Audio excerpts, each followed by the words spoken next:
غصہ معاشرے کی خرابیوں میں سے ایک بہت بڑی خرابی ہے۔ غصے نے کتنے لوگوں کو جیل پہنچا دیا، کتنے لوگ غصے کی بھیڑ چڑھ گئے، کتنے گھر غصے کی وجہ سے اجڑ گئے۔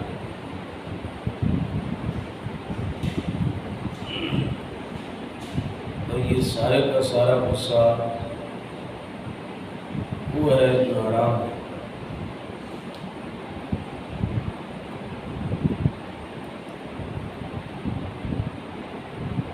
اس سلسلہ میں کل ہم نے حضور کے شہزادے شہزادہ حضرت امام حسن مجتبی رضی اللہ تعالیٰ عنہ کو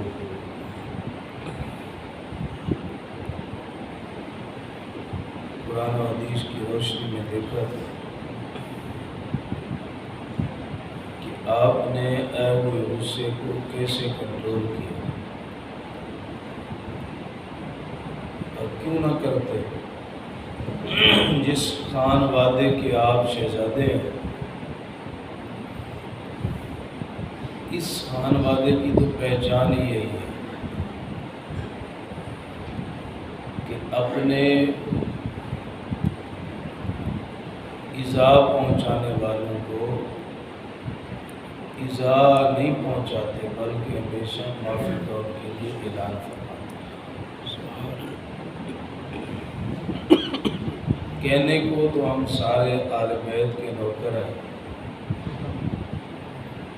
جس طرح ہمارے باقی معاملات میں جمع تفریق صرف کاغذی ہوتی ہے یا خیالی ہوتی ہے، اس میں بھی ہم صرف دعوے تک محدود ہیں، عملی طور پر جو ہے ہمارا معاشرہ خالی ہے۔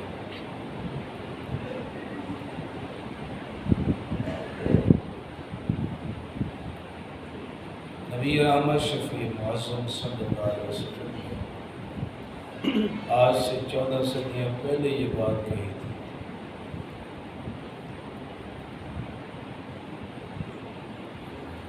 ایسا زمانہ آئے گا قاتل بھی جہنمی ہوگا اور مقتول بھی جہنمی ہوگا۔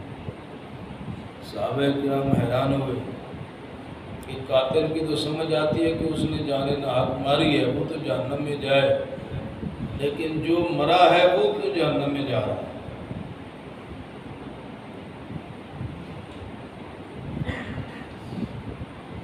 انہوں نے پوچھا یا رسول اللہ صلی اللہ علیہ وسلم، یہ سمجھ سے بالا تر چیز ہے، اس کی وضاحت فرما دیں۔ آقا کریم علیہ الصلوۃ والتسلیم نے فرمایا کہ قاتل قتل کی وجہ سے جائے گا، اور مقتول چونکہ اس کا دور چلا نہیں ہے، ورنہ چاہتا تو وہ بھی تھا کہ میں اپنے مخالف کو مار دوں، میں وہ اپنے ارادے کی وجہ سے جہنم میں گیا۔ تو یہ غصہ ہے جو دونوں کو جہنم میں پہنچا رہا ہے، اور یہ وہی غصہ ہے جو حرام غصہ ہے۔ اور لاکھوں سلام شریعت مصطفیٰ علیہ تحیت و سلام۔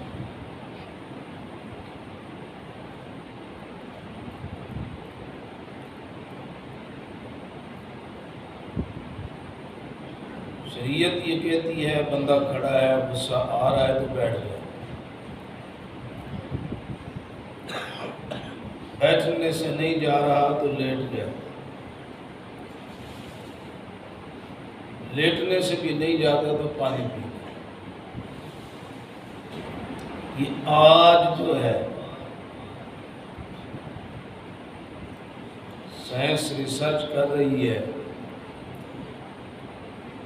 کہ غصے کا دوسرا نام بلڈ پریشر کا بڑھ جاتا ہے۔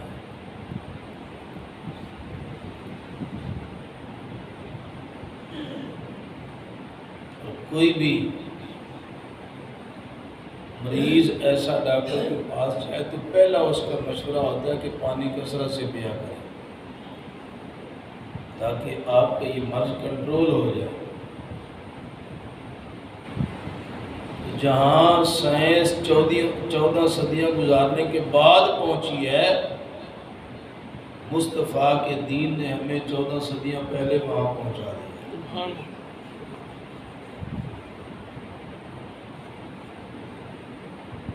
شریعت یہ کہتی ہے کہ اگر طبیعت میں کوئی ہلچل مچ گئی ہے، پانی پی لیں، غصہ ٹھنڈا ہو جائے۔ انتقام کی جو اندر آگ آن لگی ہے، بجائے اس کے کہ آپ کا اندر جو ہے وہ سارا معدہ ہی جل جائے، اس کو بچا لیں۔ جسم بھی بچ جائے گا اور اظہار غصہ سے جو گھریلو نقصان ہونا ہے، عائلی تباہی مچنی ہے، جو خاندان میں ٹوٹنا ہے، اس سے بھی آپ اپنے آپ کو محفوظ کریں۔ چھوٹی چھوٹی باتوں پہ ہم جو ہے غصہ کرتے ہیں، اس حد تک ہو جاتا ہے کہ الامان والحفیظ۔ رمضان شریف ہے، یہ مسئلہ بھی اپنے ذہن میں رکھ لیں کہ جس بی بی کا گھر والا بد مزاج ہو، بات بات پہ لڑتا ہو، نمک مرچ اوپر ہو جائے تو گاٹے پڑ جاتا ہو بیوی، شریعت نے اس بی بی کو اجازت دی ہے کہ وہ حالت روزے کے ساتھ بھی نمک چکھ کر سکتی ہے۔ شریعت کتنی سونی ہے، کیونکہ اس نے قیامت تک چلنا ہے۔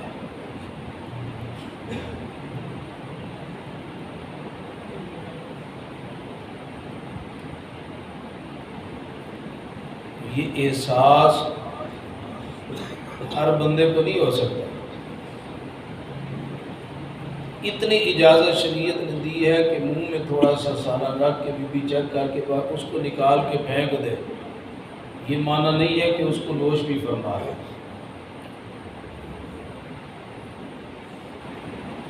کیونکہ تھوڑی سی اجازت مل جائے تو وہ کہتے ہیں جی آپ پاؤں رکھنے کی اجازت دے دیں، سونے کی جگہ ہم خود بنا لیں۔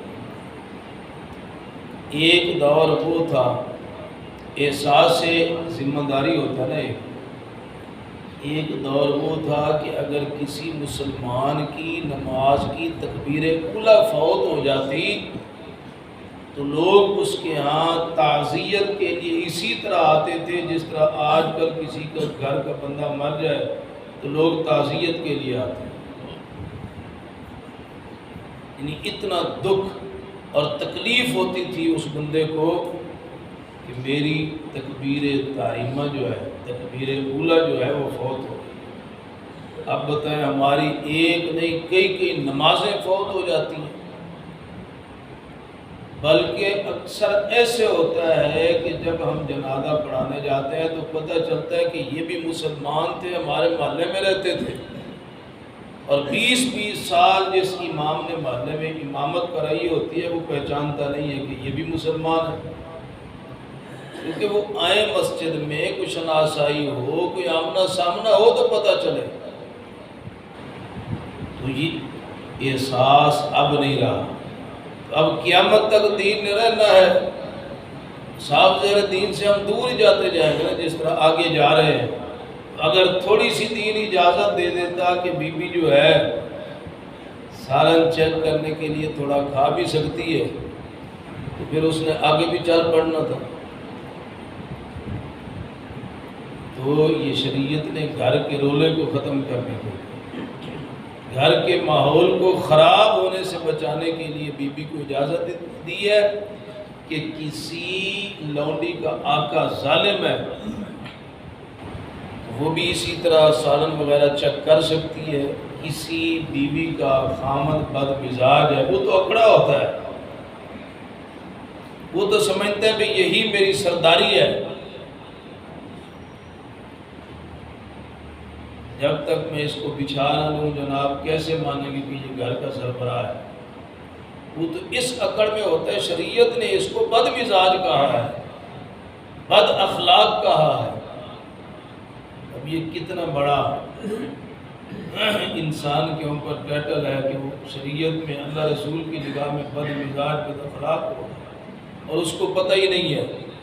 وہ جناب اپنے چودراہٹ میں اپنی سرپرستی میں اتنا اندھا ہوا ہے کہ گھر والوں کو سکون سے نہیں رہنے دیتا۔ تو شریعت چونکہ دین فطرت ہے، ہر دور کے بندے کے مزاج کو اللہ رسول بہتر جانتے ہیں، اس لیے وہ اصول دیے، وہ ضابطے دیے کہ گھر ٹوٹے نہیں بلکہ شریعت کی رحمت اور برکت سے گھر ہمیشہ آباد رہے۔